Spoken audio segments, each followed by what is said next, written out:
Hi friends, कसे आहात तुम्ही सगळे? तर काल काही मी व्हिडिओ केला नाही, म्हणजे आपले जे सिरीज चालू आहे त्यावर केला नाही. रविवार होता, म्हटलं चला एक दिवस सुट्टी घ्यावी. मात्र शॉर्ट व्हिडिओ येत आहेत. आणि हो, माझी एक तुम्हाला आज रिक्वेस्ट आहे, रिक्वेस्टच म्हणेन मी. इंस्टाग्रामवर सुनेत्रा व्लॉग्स ही माझी आयडी आहे. सुनेत्रा व्लॉग्स आणि सुनेत्रा 2606, म्हणजे सुनेत्रा शोधाल, माझ्या दोन्ही आयडी तुम्हाला दिसतील. एकावर मी व्लॉग टाकत असते आणि एकावर मी हे इकडचे देवाचे उपाय वगैरे एका मिनिटातले टाकत असते. तर आज मी दोन्ही इंस्टाग्रामच्या आयडी या डिस्क्रिप्शन बॉक्समध्ये देत आहे. आपले इन्स्टा पुढेच जात नाही, म्हणजे स्टक झालेलं आहे. कशामुळे ते मला काही लक्षात येत नाहीये, पण हे जे ब्लॉगिंगचं आहे ना ते स्टक झाले. तर आज मी लिंक देते आठवणीनं, किंवा इथं नाव लिहून देते. फक्त इन्स्टाला जायचं, ते सर्च करायचं सुनेत्रा व्लॉग्स म्हणून, तुम्हाला लगेच दिसेल. कृपया माझ्या इन्स्टा आयडीला फॉलो करा. खूप छान आपण तिथंही काही वेगवेगळ्या गोष्टी, माझे फोटोज असतील, ओवीचे फोटोज असतील, किंवा पर्सनल लाईफ मधल्या काही गोष्टी असतील, त्या मी तिथंही शेअर करत असते. मोटिवेशनल स्पीच पण माझं तिथं असतं. तर तुम्ही तिथं यावं अशी माझी कळकळीची विनंती आहे. तर चला आजच्या व्हिडिओला सुरुवात करूया.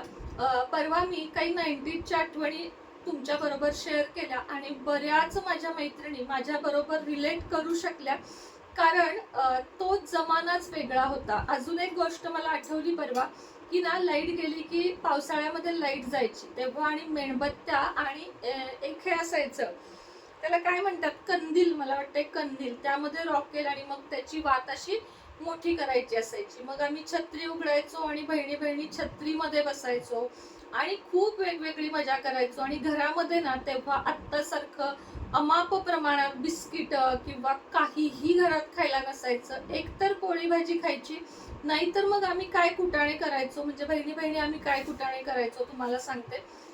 की शेंगदाण्याचं कूट आणि साखर खायचं, दही भात खायचा, दही साईचं लावलेलं असायचं ते आम्ही खायचो. मग आईची बोलणी खायचो, तूप भात खायचो, बटाट्याचे चिप्स उन्हाळी वाळवण करून ठेवलेले असायचे ते तळून खायचो. म्हणजे तेव्हाचे खाऊ सुद्धा किती हेल्दी होते बघा तुम्ही. खूप निरनिराळं, म्हणजे काय काय खायचो ना आम्ही. मला पण आता सांगायला हे होतं की तूप साखर पोळी खायचो. आणि आत्ताच्या मुलांना एक डब्बा खाऊचा भरलेला असतो तरी सुद्धा ओवी म्हणती, म्हणजे अखिलेशचं तसं काहीच नाहीये, पण ओवीनं जर काल आणि परवा भडंग खाल्लं असेल तर ती आज म्हणते 2 दिवस तेच खाल्लंय, आज मला ते नको.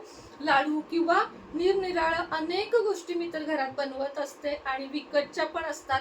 पण तरीही मुलांचं मन हल्ली असं असतं की नाही, पॅकेट फूड पाहिजे. आपण खूप लांब ठेवतो त्यांना त्याच्यापासून.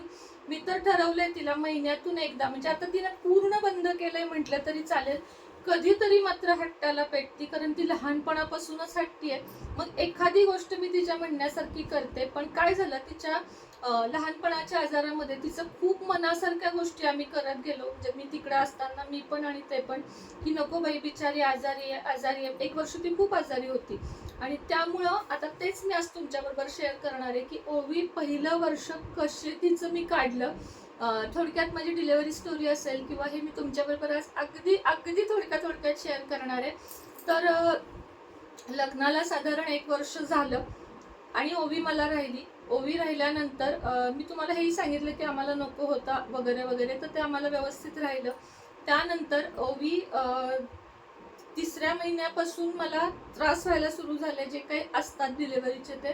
आणि मग मी तेव्हा ना, आमच्याकडे काय होतं सांगते, नाश्ता सेंटरच्या गाड्या माहिती आहेत, ज्याला पुढे टेम्पो असतो आणि मागं ओपन असतं. त्यामध्ये आमची गॅसची शेगडी, मोठाली पातेली आणि बटाटे वड्याची भाजी, तेल, हे सगळं घेऊन पुढे टेम्पोत बसून मिस्टरांच्या शेजारी मी आणि ते जायचो. ओवी पोटात होती. आणि वेगवेगळे बाजार, म्हणजे सांगलीतले सगळे बाजार. सांगलीत कसं होतं, सोमवारी वेगळीकडे बाजार, सोमवारी आमच्या गावातला असायचा, मंगळवारी वेगळीकडे, बुधवारी वेगळीकडे, गुरुवारी वेगळीकडे, असे 8 दिवसाचे 8 बाजार असायचे. आणि ओवी पोटात आणि मी वडापावच्या गाडीवर निघायचे. तेव्हा सकाळचा स्वयंपाक वगैरे आवरायचा आणि लगेच कुकर लावायचा बटाट्यांचा. 5 किलो 7 किलो असे बटाटे मी शिजवायचे त्यानंतर मग ते बेसन पीठ, त्याचा जो खरडा असतो तो, 5-7 किलोचे वडे तर सहज लागायचे. आणि शिवाय आम्ही 5-1 किलो बटाटे सोबत न्यायचो, कांदे सोबत न्यायचो, मिरच्या सोबत न्यायचो. मग हा जो खरडा आहे ना, रोजचे त्याला पावशेरभर लसूण, मिरच्या, कोथिंबीर हे सगळं त्याला रोजच्या रोज बारीक करावं लागत असे.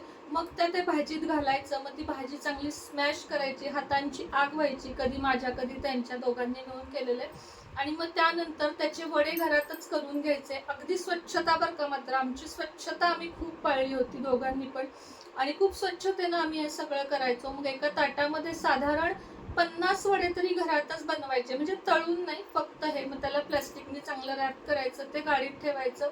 पेपर असतील काय असेल ते सगळं सामान दुपारी 3:30-4 पर्यंत गाडीत ठेवायचं, तेल वगैरे सगळं. आणि त्यानंतर आम्ही दोघं निघायचो. मग बाजार लागायच्या आधी तिथं जागा शोधावी लागायची.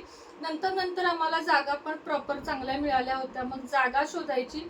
जागा शोधल्यानंतर त्यांचं काम असायचं तळणं. पीठ कालवून वगैरे मी द्यायचे, ते वडे तळायचे, कधी कधी मी पण तळायचे. आणि मग मी कस्टमरला पॅक करून द्यायचे. मग तेव्हा वडापाव, भजी, मिरची भजी, कांदा भजी, बटाटा भजी आणि मिरची भजी आमची फेमस होती. म्हणजे आमचे देशपांडे, आम्ही नाश्ता सेंटर नाव दिलं होतं, तर आमची फेमस होती. आणि तो टेम्पो बनवून घेतला होता तेव्हा सुद्धा आम्हाला आमच्या काकांनी वगैरे खूप मदत केली होती तो टेम्पो बनवून देण्यासाठी. आणि अशा पद्धतीनं ना, म्हणजे अगदी तिसऱ्या महिन्याच्या आधीपासून मी करतच होते. मग ते बाजार करायचे रात्रीचे ना, तिथंच आम्हाला 10, 10:30, 9, 11 वाजायचे.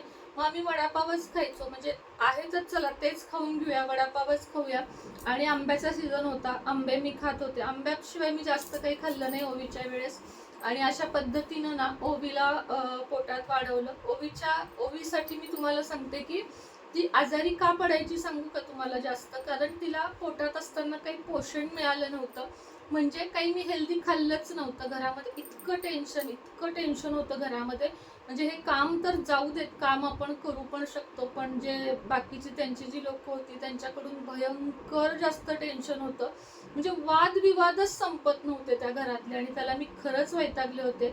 ओवी पोटात असताना पण अनेक गैरसमज, घरातली भांडणं.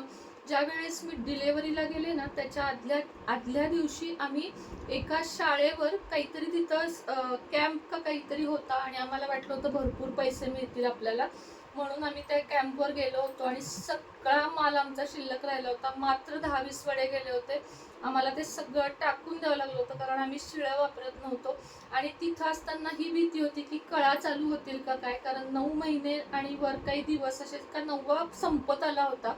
त्यामुळे तिथं ती भीती होती. इतके धक्के बसायचे गाडीमध्ये. आणि महत्वाचं म्हणजे आपल्याला माहिती आहे बाळ होत असल्यावर आपल्याला बाथरूमला सतत जावं लागतं. मला ते पण जाता येत नव्हतं. 10-10 तास, 5-5, 6-6 तास मला ते अडवून ठेवावं लागायचं. आणि मग त्या धक्क्यातून घरी यायचं. आणि आम्ही जे वडापाव पण झोपायचो ते आम्ही झोपायचोच. आणि ओवी ज्या दिवशी झाली ना, 5 सप्टेंबरला गोकुळाष्टमीची रात्र होती, तर त्या दिवशी, त्याच्या आदल्या दिवशी, त्या दिवशी सुद्धा मी पोटात माझ्या अन्नाचा कण नव्हता. खूप मोठे वाद झाले होते. आणि त्यामुळं पूर्ण उपाशी मी डिलेव्हरीला गेले होते. म्हणजे 48 तास मी उपाशी होते आणि मी डिलेव्हरीला गेले होते. त्यामुळे मला खूप त्रास झाला, पण मी ते सगळं सोसलं. नॉर्मल झाली ओवी. तर हा ओवीचा पोटात असतानाचा प्रवास. त्याच्या पुढचा प्रवास आपण उद्याच्या भागात बघू. आता फार थोडं राहिलं आहे की ओवी कशी मोठी झाली, अगदी थोडक्यात, यूट्यूब चॅनेल अगदी थोडक्यात, आणि त्यानंतर हे घर कसं घेतलं, असे 3-4 इंटरेस्टिंग भाग तुम्हाला बघायला मिळतील. त्यामुळे चॅनलला सबस्क्राईब केलं नसेल तर सबस्क्राईब करा. श्री स्वामी.